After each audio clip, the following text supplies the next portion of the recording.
Assalamualaikum warahmatullahi wabarakatuh. Waalaikumsalam warahmatullahi wabarakatuh. Nah, pada kesempatan kali ini kita akan melakukan proses konseling kelompok. Sebelum melakukan proses konseling kelompok, kita kan sudah kenal semua kan ya? Nah, ini Mbak Ana sama Mbak Udil juga sudah saling kenal. Jadi kita melakukan proses konseling kelompoknya itu santai-santai aja, anggap kayak ngobrol biasa. Sebelumnya udah pernah melakukan konseling kelompok? Belum. Nah, di sini konseling kelompok ini bantuan dari konselor untuk kliennya. Nah, di sini kalian menjadi kliennya dan saya konselornya. Nah, bantuan yang diberikan konselor itu untuk memecahkan masalah yang dihadapi oleh klien. Sebelum kita melakukan proses konseling kelompok, kita alangkah baiknya berdoa dulu.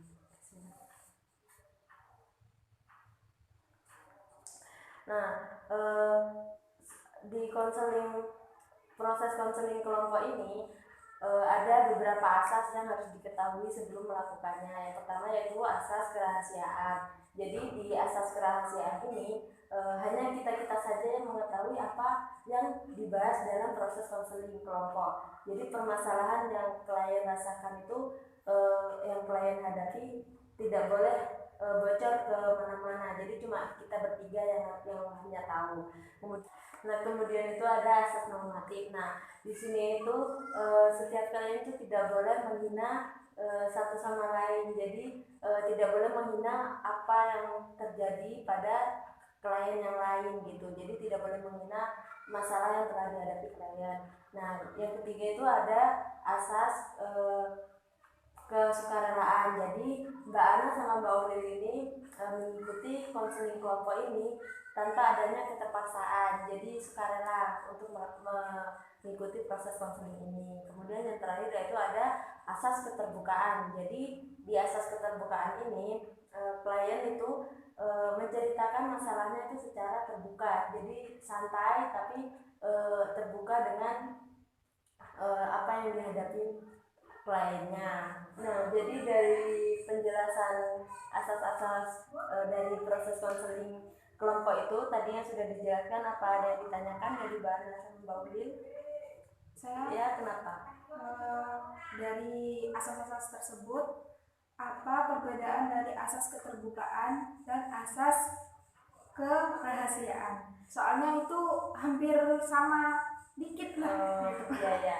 Jadi itu ya Mbak, di asas kerahasiaan sama keterbukaan itu bedanya. Kalau di asas kerahasiaan itu ketika klien menyampaikan apa permasalahannya dan konselor memberikan solusi. Nah, dari permasalahan yang dialami klien itu cukup kita aja yang tahu. Jadi hanya orang-orang yang mengikuti konseling kelompok saja yang tahu. Jadi tidak boleh bocor ke orang-orang yang di luar sana yang tidak mengikuti konseling kelompok. Nah, kalau keterbukaan itu ketika melakukan proses konseling kelompok, si klien itu menyampaikan masalahnya atau menceritakan masalah yang dihadapinya itu dengan terbuka. Jadi tidak ada yang ditutup-tutupin. Jadi ketika Mbak Uli atau Mbak Ana ini menyampaikan permasalahan yang dihadapi, menceritakan kepada konselor itu sepenuhnya, tidak ada yang ditutupin atau yang dikurang-kurangi dari cerita yang permasalahannya itu. Nah, cukup dipahami?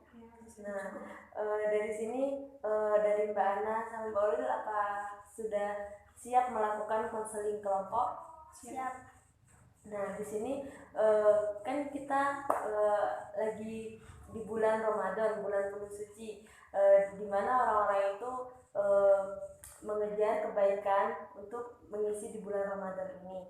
Jadi pada bulan Ramadan ini dari Mbak Ana sama Mbak Ulil, apa berjalan dengan lancar atau ada kendala-kendala yang dialami? Mungkin ada siapa yang mau bercerita terlebih dahulu? Saya. Kenapa Mbak? Jadi bulan Ramadan saya itu susah bangun sahur gitu. Kenapa Mbak Ana susah bangun sahur? Karena kuliah online, semenjak kuliah online tuh jadi banyak tugasannya begadang gitu, susah ada melelahkan gitu ya Mbak? Iya lah. Jadi ada apa beberapa kali atau setiap hari Mbak Ana itu? apa Iya. susah sahur bangun? Ya beberapa kali. Oh, dari Mbak Ulil, mungkin dari Mbak Ulil ada nasihat atau solusi buat Mbak Ana? Jadi gini ya, seharusnya tuh buat Mbak Ana kalau mengerjakan tugas itu pada siang hari saja, soalnya ya waktu malam itu kan buat istirahat, apalagi kita pas di bulan puasa ini kan bisraweh lanjut tadarus gitu.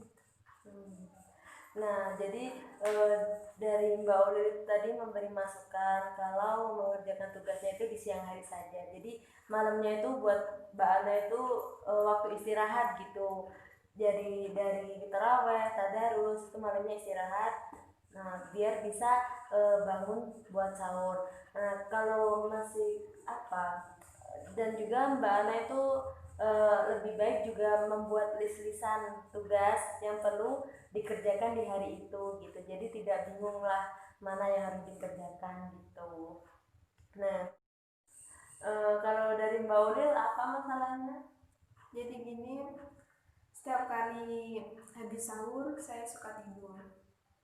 Karenanya akibatnya itu saya nggak bisa ikut sholat berjamaah lah pada waktu sholat subuh itu, terus nggak tepat waktu lah. Kenapa Mbak Ulil itu apa tidur di setelah sahur gitu? Kita tahu sendiri kan, kalau waktu sahur itu kan kebanyakan orang tuh sulit banget dibangunin kan, Bawaannya seperti mengaku. kayak teman saya di sebelah ini. Jadi bawaannya kan suka males, ngantuk, habis sahur itu jadinya ya langsung tidur. Ngantuk gitu. Nah, jadi itu tadi ya permasalahan yang Mbak Ulil alami. Dari Mbak Ana apa ada solusi buat Mbak Ulil? Ya sedikit solusi buat Mbak Ulil, baiknya untuk menghilangkan rasa ngantuk tuh Mbak Ulil bisa melakukan kegiatan seperti sholat, tahajud, ngaji. Itu saja. Ya. Jadi bisa Mbak Ulil melakukan kegiatan-kegiatan yang positif yang tadi dibilang Mbak Ana, wudhu, sholat itu, mengaji itu untuk menghilangkan rasa ngantuknya. Juga Mbak Ulil bisa melakukan kegiatan olahraga gitu kan, pagi-pagi kalau olahraga kan seger sehat gitu di badan daripada tidur membuat kita itu males gitu. Apa perlu ditanyakan lagi? Ada yang perlu ditanyakan? Tidak. Mungkin cukup ya dari berjalannya proses konseling kelompok ini. Apa yang telah Mbak ini rasakan setelah mengikuti kegiatan ini? Saya merasa cukup lega. Udah mengutarakan permasalahannya. Kalau menurut saya dengan adanya proses konseling kelompok ini setidaknya bisa membantulah solusinya buat kita tuh untuk masalah yang kita hadapi itu gimana gitu.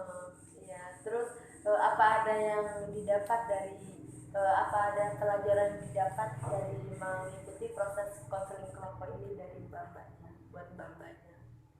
Ya, ada pengetahuan banyak dengan adanya apa ya proses konseling kelompok ini kan kita bisa sharing antar teman gitu kan ya. Jadi kita bisa mengetahui apa yang dia keluhkan, terus kita juga bisa memberikan solusinya kayak gimana gitu.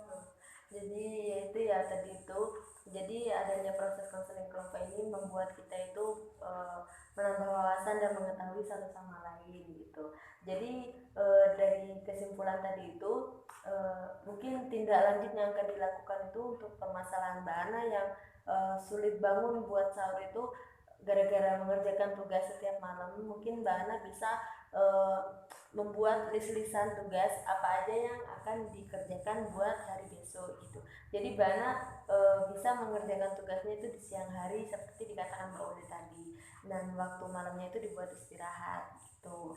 Nah, kemudian dari masalah Mbak Ulil untuk menghilangkan rasa ngantuk di pagi hari, di subuh setelah sahur, mungkin Mbak Ulil bisa melakukan kegiatan-kegiatan yang positif, jalan pagi atau lari pagi atau olahraga yang sekiranya membuat mengalihkan rasa ngantuk yang Mbak Udil alami gitu. Nah, cukup ada yang perlu ditanyakan lagi? Sudah cukup. Mungkin cukup segitu dari proses konseling kelompok ini. Jika dari saya ada kata-kata yang salah, mohon dimaafkan gitu. Terima kasih. Assalamualaikum warahmatullahi wabarakatuh. Waalaikumsalam warahmatullahi wabarakatuh.